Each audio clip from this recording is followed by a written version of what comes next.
ಯಾಕೆ ನಾವೆಲ್ಲ ಹೇಳಿ ಚರ್ಚೆ ನಮ್ಮ ಪ್ರಜಾಪ್ರಭುತ್ವದಲ್ಲಿ ನಾನು ಹೇಳ್ತಾರೆ ಈಗ ನಮ್ಮ ಶಿಕ್ಷಣ ಡೆಲ್ಲಿ ಸರ್ಜರಿ ಅವ್ರ ಅನಿಸಿಕೆ ಏನಂತ ಈಗ ಅವಕಾಶ ಇರುತ್ತೆ ಹೇಳ್ಬೋದು ಸ್ಟೇಟ್ ಮಾರ್ಕ್ಗೆ ಅದಾಗಿಬಿಡುತ್ತಲ್ಲ ಅದು ನಮ್ಮ ಹಲವಾರು ಸ್ನೇಹಿತರು ಶಿಸ್ತಿ ಜಿಲ್ಲೆ ಆಗಬೇಕಂತಕ್ಕೂ ಹಲವಾರು ವರ್ಷಗಳು ನಡೀತಾ ಇತ್ತು ಒಳ್ಳೆ ಸರಿಯಾದ ಅದ್ರ ಮಾತಿಲ್ಲ ಘಟ್ಟದ ಮೇಲೆ ಕೆಳಗೆ ನಂಬುತ್ತೆ ಈಗ 3 ಕ್ಷೇತ್ರ ಘಟ್ಟದ ಮೇಲೆ ಬರುತ್ತೆ 3 ಕ್ಷೇತ್ರಗಳು ಕೆಳಗಿರುತ್ತೆ ಇವತ್ತು ಶಿಸ್ತಿ ಸಿದ್ದಾಪುರ ಮುಂಡಗೋಡು ಹಳಿಯ ಕಾರು ಹೋಗ್ಬೇಕಂತಂದ್ರೆ 150 ಮುಂಡಗೋಡದಲ್ಲಿ 160 ಕಿಲೋಮೀಟರ್ ಆಗುತ್ತೆ ಇದು ಕ್ಷೇತ್ರ ಅರ್ಥ ಇದೆ ಇದು ಸರ್ಕಾರ ಮುಂದೆ ಇದೆ ಈಗ ಅದು ಸರ್ಕಾರ ತೀರ್ಮಾನ ತಗೊಳ್ತಾರೆ ಸರ್ಕಾರ ತೀರ್ಮಾನ ತಗೊಳ್ಳುವಾಗ ಅದು ಯಾರು ಒಪ್ಪಿಲ್ಲ ಅಂತಂದ್ರೆ ಕೆಲವು ಸಂಘ ಸಂಸ್ಥೆಗಳು ಇರ್ತಾರೆ ಸಂಸ್ಥೆಗಳು ಇದ್ದಾರೆ ಈಗ ಶಾಸಕರು ಇರ್ತಾರೆ ಡಿಸ್ಟ್ರಿಕ್ಟ್ ಮಂತ್ರಿಗಳಿದ್ದಾರೆ ಈಗ ಎಲ್ಲರ ಗಮನದಲ್ಲಿಟ್ಕೊಂಡು ಸರ್ಕಾರ ಮುಂದಿನ ಒಂದು ತಾಲೂಕು ಹಾಸ್ಪಿಟಲ್ ಇತ್ತು ನಾನು ವಿನಂತಿ ಮಾಡ್ಕೊಂಡಿದ್ದೆ ಬನ್ನಿ ಮಾನ್ಯ ಆರೋಗ್ಯ ಮಂತ್ರಿಗಳನ್ನು ದಿನೇಶ್ ಗುಂಡೂರಾವ್ ಬನ್ನಿ ಅಂತ ವಿನಂತಿ ಮೇರೆಗೆ ಬಂದು ಹಾಸ್ಪಿಟಲ್ ವಿಸಿಟನ್ನು ಮಾಡಿ ಎಲ್ಲ ಮಾಡಿದಾಗ ನನಗೆ ಇನ್ನು ಏನು ಇಲ್ಲಿ ಮಲ್ಟಿ ಸ್ಪೆಷಾಲಿಟಿ ಹಾಸ್ಪಿಟಲ್ ಬೇಕು ಅಂತ ವಿನಂತಿ ನಾನು ಮಾಡ್ಕೊಂಡಿದ್ದೆ ನಾನು ಅವರು ಒಂದು ಮಾತನ್ನು ಹೇಳಿದ್ರು ಮಲ್ಟಿ ಸ್ಪೆಷಾಲಿಟಿ ಅನ್ನೋದನ್ನು ಡಿಸ್ಟ್ರಿಕ್ಟ್ ಹಾಸ್ಪಿಟಲನ್ನೇ ಮಾಡೋದು ಒಳ್ಳೆಯದು ಅಂತ ನಾವು ಹೇಳಿದಾಗ ಆಯಿತು ಡಿಸ್ಟ್ರಿಕ್ಟ್ ಹಾಸ್ಪಿಟಲ್ ಮಾಡ್ತೀವಿ ಅಂತ ಹೇಳಿದಾಗ ಮಾಡಿ ಅಂತ ಕೇಳಿದವಾಗ ಅವರೇ ಅದನ್ನು ಅನೌನ್ಸ್ ಮಾಡಿದ್ರು ನಂತರ ಕಾರವಾರ ಬಂದಾಗ ಕಾರವಾರಿಂದ ಇದ್ದಂಥ ಏನಿದೆಯೋ ಡಿಸ್ಟ್ರಿಕ್ಟ್ ಹಾಸ್ಪಿಟಲ್ ಅಲ್ಲಿ ಮೆಡಿಕಲ್ ಕಾಲೇಜ್ ಇದೆ ಎಲ್ಲ ರೀತಿ ಸವಲತ್ತು ಎಲ್ಲ ರೀತಿ ಸಿಗುವಂಥದ್ದು ಅದನ್ನು ನಾನು ಶಿರ್ಸಿಯಲ್ಲಿ ಡಿಸ್ಟ್ರಿಕ್ಟ್ ಹಾಸ್ಪಿಟಲ್ ಮಾಡ್ತೀನಿ ಅನ್ನೋದು ಮಾತನ್ನು ಮಾನ್ಯ ಮಂತ್ರಿಗಳಿಗೆ ಹೇಳಿರುವಂಥದ್ದು ಈಗ ಅದು ಹೇಳಿದ ತಕ್ಷಣ ನಾಳೆನೇ ಆಗುತ್ತಲ್ಲ ಅದರದ್ದೇ ಆದಂಥ ತಯಾರಿ ಇರುತ್ತೆ ಅದರದ್ದೇ ಆದಂಥ ರಿಕ್ರೂಟ್ಮೆಂಟ್ ಇರುತ್ತೆ ಅದರದ್ದೇ ಡಿಸ್ಟ್ರಿಕ್ಟ್ ಹಾಸ್ಪಿಟಲ್ಗೆ ಬೇಕಾಗಿರ್ತಕ್ಕಂಥ ಡಾಕ್ಟರ್ಸ್ ಇಕ್ವಿಪ್ಮೆಂಟ್ಸ್ ಅವೆಲ್ಲವೂ ಕೂಡ ನಡೀತಾ ಅದು ನಿರಂತರವಾಗಿರ್ತಕ್ಕಂಥ ಪ್ರಯತ್ನದಲ್ಲಿ ಅದರ ಬಗ್ಗೆ ಅದರ ಪ್ರಿನ್ಸಿಪಲ್ ಸೆಕ್ರೆಟರಿ ಇರ್ಬೋದು ಕಮಿಷನರ್ ಇರ್ಬೋದು ಮಂತ್ರಿಗಳಿರ್ಬೋದು ಅವರ ಸಂಪರ್ಕದಲ್ಲಿ ಇದ್ದೀನಿ ಆದಷ್ಟು ಬೇಗ ಆಗುತ್ತೆ ಮೊನ್ನೆಯೂ ಕೂಡ ನಾನು ಹಾಸ್ಪಿಟಲ್ ವಿಸಿಟನ್ನು ಮಾಡಿದ್ದೀನಿ ಅವರು ಕೂಡ ಹೇಳಿದರು ಇನ್ನೊಂದು 2 ಅಥವಾ 3 ತಿಂಗಳಲ್ಲಿ ಕಂಪ್ಲೀಟಾಗಿ ನಾವು ಕೊಡ್ತೀವಿ ಅಂತ ಮಾತನ್ನು ಹೇಳಿದ್ರು ಈಗ ಈಗ ನಮ್ಮದು ಕೆಲಸ ಇದ್ದಾರೆ ಈಗ ಮುಂದೆ ಇರ್ತಕ್ಕಂಥ ನಮ್ಮ ಭಾರತ್ ಸೇವಾದಳ ಬಿಲ್ಡಿಂಗ್ ಇದೆಯಲ್ಲ ಅದಕ್ಕೂ ಕೂಡ ನಾನು ಈಗ 50,000 ಲಕ್ಷ ಇಟ್ಟಿದ್ದೆ ಮತ್ತು 25 ಲಕ್ಷ ಇಟ್ಟಿದ್ದೀನಿ ನಾನು ಒಂದು 75 ಲಕ್ಷ ನಾವು ಇಟ್ಟಿದ್ದೀನಿ ಅದಕ್ಕೀಗ ಅದನ್ನು ಕೂಡ ಅವರ ಸಂಘಟನೆಗೂ ಮನವೊಲಿಸಿದ್ದೀನಿ ನಾನು ಬಟ್ ಬೇರೆ ಕಡೆಯಿಂದ ಜಾಗವನ್ನು ಕೊಟ್ಟು ಯಾಕಂದರೆ ಒಳ್ಳೆ ಹಾಸ್ಪಿಟಲ್ ಈಗ ನಾವು ಕಾರ್ಯ ಸಾಹೇಬ ನೆನಪು ಮಾಡ್ಕೋಬೇಕಲ್ಲ ಅಷ್ಟು ಬಿಲ್ಡಿಂಗ್ ಬಂದಾಗ ಅದು ಮುಂದೆ ಪಾರ್ಕಿಂಗ್ ಅವ್ರದ್ದು ಸರಿಯಾಗಿಲ್ಲ ಅದೇ ಥರ ಬಿಲ್ಡಿಂಗ್ ಅವ್ರಿಗೆ ಬೇರೆ ಸ್ಥಳಾಂತರ ಮಾಡಿಕೊಟ್ಟು ಅಲ್ಲಿ ಎಲ್ಲ ರೀತಿಯ ವ್ಯವಸ್ಥೆಯನ್ನು ಮಾಡುವಂಥ ತಯಾರಿ ಅಲ್ಲಿ ಒಬ್ಬ ಶಾಸಕರಿದ್ರು ಅಲ್ಲಷ್ಟು ಕೊಟ್ಟರು 2 ಶಾಸಕರು ಕೊಟ್ಟರು ಇಲ್ಲಿ 4 ಶಾಸಕರಿದ್ದಾರೆ ಈಗ 4 ಶಾಸಕರಿದ್ದು ಈಗಾಗಲೇ 2 ನಿಗಮ ಕೊಟ್ಟಿದ್ದಾರೆ ಈಗ ಇನ್ನು ಮುಂದೆ ಕೊಡೋದು ನಿಗಮ ಕೊಡೋದು ಶಾಸಕರಿದ್ದಾರೆ ಕಾರ್ಯಕರ್ತರು ಕೊಡಲಿಲ್ಲ ಕಾರ್ಯಕರ್ತರು ಕೊಡ್ಬೋದು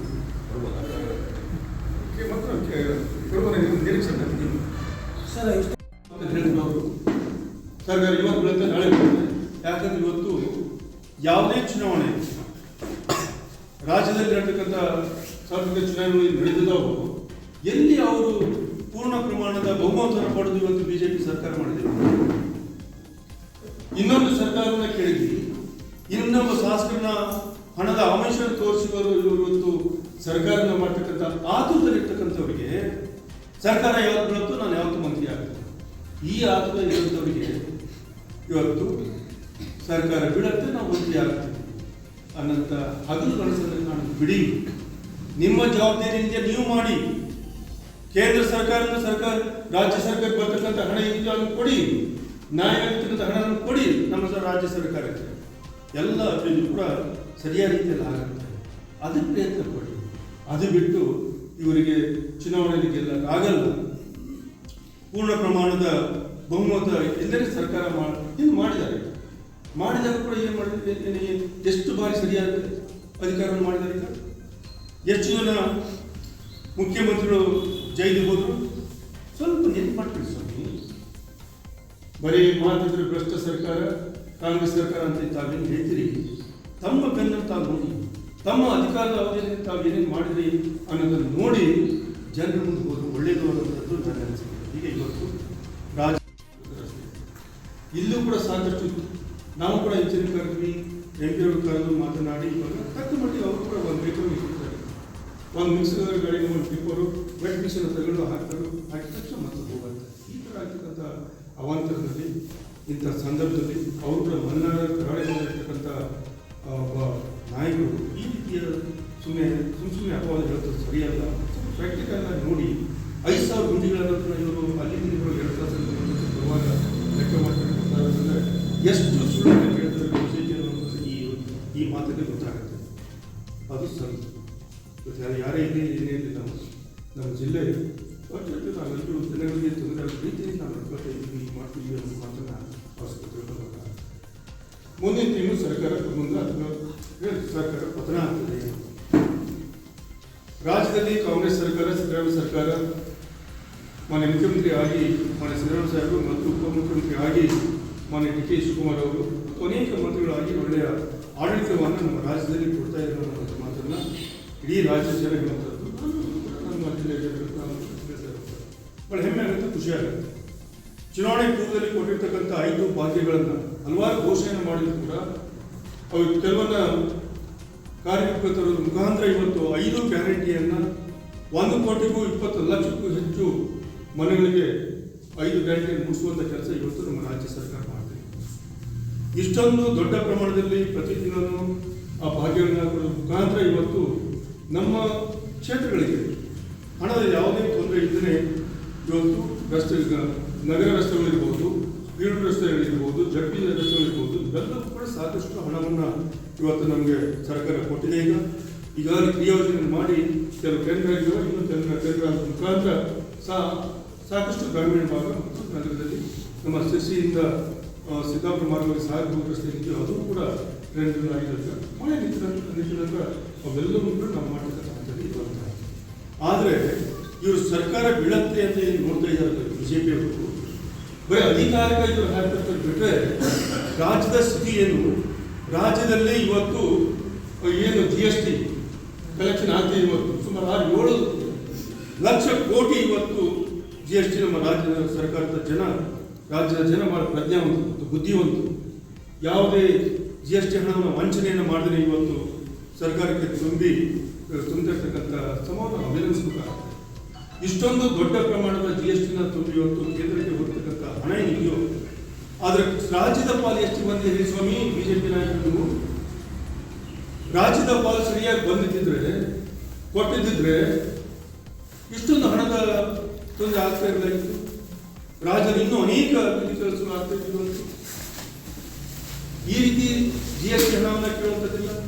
ಸರ್ಕಾರ ಎಲ್ಲಿ ಬರುತ್ತೆ? ನಾವು ಸರ್ಕಾರ ಯಾರೀಗ ಕೇಂದ್ರ ಸರ್ಕಾರ, ರಾಜ್ಯ ಸರ್ಕಾರ ಯಾರು ಜವಾಬ್ದಾರಿ ಇದೆ ಅಂತ ನಾನು ಒಪ್ಕೊಂತೀನಿ. ಮತ್ತೆ ಇನ್ನೊಂದು ಕಡೆ ಹೇಳ್ತೀನಿ, ನಾನು ಇನ್ನೊಂದು ಕಡೆ ಬೆಟ್ಟು ತೋರಿಸಿ ನಾನು ನಿಂಗೇನಪ್ಪ ನಾನು ಸಿದ್ಧವಾಗಿದ್ದೀನಿ. ನಮ್ಮ ರಾಜ್ಯದ ಹೆದ್ದಾರಿಗಳಿರ್ಬೋದು, MDR ರೋಡ್ಗಳಿರ್ಬೋದು, ಗ್ರಾಮೀಣ ರಸ್ತೆಗಳಿರ್ಬೋದು, ಇವೆಲ್ಲವೂ ಕೂಡ ಭಾಳ ಅವಾಂತರ ಇದೆ. ಈ ಥರ ಮಳೆ ನಿರಂತರವಾಗಿರ್ತಕ್ಕಂಥ ಮಳೆಯಲ್ಲಿ ಬರೀ ಕಾರವಾರ ಜಿಲ್ಲೆ ಅಂತಲ್ಲ, ನಮ್ಮ ಮಲೆನಾಡಿನ ಬಹುತೇಕ ರಾಜ್ಯದ ಎಲ್ಲ ಭಾಗದಲ್ಲಿ ಕೂಡ ಎಲ್ಲದರಲ್ಲೂ ಹಣ ಇದೆ. ಇದನ್ನು ಸರಿಪಡಿಸುವಂಥದ್ದು ಹೇಗಿರುವಂಥ ನೋಡ್ಬಿಟ್ರೆ ಈ ರೀತಿಯ ಮುಂದೆ ವಿಜಯವಾದಂಥ ಒಬ್ಬ ದೊಡ್ಡ ನಾಯಕರು, ಜವಾಬ್ದಾರಿ ಇರ್ತಕ್ಕಂಥ ನಾಯಕರು ನಮ್ಮ ಕಾಗೇರಿ ಸಾಹೇಬ್ ಹೇಳ್ಬೇಕಾದ್ರೆ ರಾಷ್ಟ್ರೀಯ ಹೆದ್ದಾರಿ ಅವರು ಕೂಡ ಸಾಕಷ್ಟು ಪ್ರಯತ್ನ ಮಾಡಿದ್ದಾರೆ. ಅವರು ಸಾಕಷ್ಟು ಸಂಬಂಧಪಟ್ಟ ಇಂಜಿನಿಯರ್ಸ್ಗೆ, ಕಾಂಟ್ರಾಕ್ಟರ್ಗೆ ಅವರು ಕೂಡ ಹೇಳಿದ್ದಾರೆ, ಅವರು ತಂದಿದ್ದಾರೆ. ನಾವು ಕೂಡ ತಂದಿದ್ದೀವಿ. ನಾವು ಈ ರೀತಿಯಲ್ಲಿ ಈ ಥರದ ಮಾತನ್ನ ಹೇಳಿ ಸುಮ್ಮನೆ ಗೊಂದಲ ಹಚ್ಚೋದ್ರ ಬದಲು ಅದು ಯಾರಿಗೆ ಸೇರಿರ್ತಕ್ಕಂಥ ರಸ್ತೆ ಇದು, ಯಾರು ಗಮನಕ್ಕೆ ಸರಿಪಡಿಸಬಹುದು, ಅದು ಸರಿಪಡಿಸೋದಕ್ಕಾದ್ರೂ ಕೂಡ ಹಣ ಇದ್ರೂ ಕೂಡ ಇವತ್ತು ಸರಿಪಡಿಸೋಕ್ಕಾಗತಕ್ಕಂಥ ಸಂದರ್ಭ ನಾವು ನೋಡ್ತಾ ಇದ್ದೀವಿ. ಅವರು ಕೂಡ ರಾಷ್ಟ್ರೀಯ ಹೆದ್ದಾರಿ ಅವರು ಕೂಡ ಈಗ ವೆಟ್ ಮಿಕ್ಸ್ ಹಾಕಿದ್ರು ಕೂಡ ಮತ್ತೆ ಮಳೆ ಆಗಿದ್ರೆ ಮತ್ತೆ ಬೆಳಗ್ಗೆ ಕುಂದಿದ್ದಾರೆ. ನಮ್ಮ ರಾಜ್ಯ ಹೆದ್ದಾರಿಗಳು ಅವು ಕೂಡ ಸಾಕಷ್ಟು ಕುಂದಿ ಮುಗಿಸ್ತಾ ಇದ್ದಾರೆ. ಅವು ಕೂಡ ಮತ್ತೆ ನಿರಂತರವಾಗಿ ಮಳೆಗೆ ಮತ್ತೆ ಕುಂದಿ ಬಿಡ್ತಾ ಇದ್ದಾರೆ. ಒಟ್ಟಲ್ಲಿ ನಾವು ರಸ್ತೆಗಳನ್ನ ದುರಸ್ತಿಯನ್ನು ಮಾಡುವಂಥದ್ದು, ಸರಿ ಮಾಡುವಂಥದ್ದು ನಾವು ಕೆಲಸವನ್ನು ಕೇಂದ್ರ ಇರ್ಬೋದು, ರಾಜ್ಯ ಸರ್ಕಾರಗಳಿಗೂ ಇರಲೇಬೇಕಾಗುತ್ತೆ, ಮಾಡಲೇಬೇಕಾಗುತ್ತೆ. ಆ ಕೆಲಸವನ್ನು ನಾವು ಮಾಡ್ತಾ ಇದ್ದೀವಿ. ನಾವು ಈಗ ರಾಜ್ಯ ಸರ್ಕಾರಕ್ಕೆ ಸಂಬಂಧಪಟ್ಟ ರೋಡ್ಗಳೆಲ್ಲ ಇವತ್ತು ರೋಡ್ಗಳಿರ್ಬೋದು, ಅವೆಲ್ಲವೂ ಕೂಡ ಮೇಂಟೆನ್ಸಿ ಈಗಾಗಲೇ ಬಂದಿರ್ತಕ್ಕಂಥ ಹಣ ಟೆಂಡರ್ ಆಗಿ ಎಲ್ಲವನ್ನಾಗಿ ಅಗ್ರಿಮೆಂಟ್ ಆಗಿ ಇವತ್ತು ಮಳೆ ಯಾವ್ದು ಕಡಿಮೆ ಆಗುತ್ತೋ ಯಾಕಂದ್ರೆ ಟಾರ್ಗೆಲ್ಲ ಹಾಕುವಾಗ ಬಿಸಿಲು ಬೀಳಬೇಕಾಗುತ್ತೆ. ಬಿಸಿಲು ಬಿದ್ದ ತಕ್ಷಣ ಅದಕ್ಕೆ ಎಲ್ಲ ರೀತಿಯ ಸಿದ್ಧತೆ ಇವತ್ತು ಗುಂಡಿ ಮುಚ್ಚೋದಕ್ಕೆ 5 ಲಕ್ಷ ಸಿದ್ಧವಾಗಿದೆ ಆ ತಯಾರಿಕೆ ಮಾಡಿದ್ದಾರೆ. ಈ ರೀತಿಯಲ್ಲಿ ಇವತ್ತು ಈ ನಾನು ವೀಕ್ಷಕ ಮಹಾಪ್ರಭುಗಳೇ, ನಮ್ಮ ಚಾನಲ್ ಅನ್ನು ಸಬ್ಸ್ಕ್ರೈಬ್ ಮಾಡಿ, ಶೇರ್ ಮಾಡಿ, ಪ್ರೋತ್ಸಾಹಿಸಿ.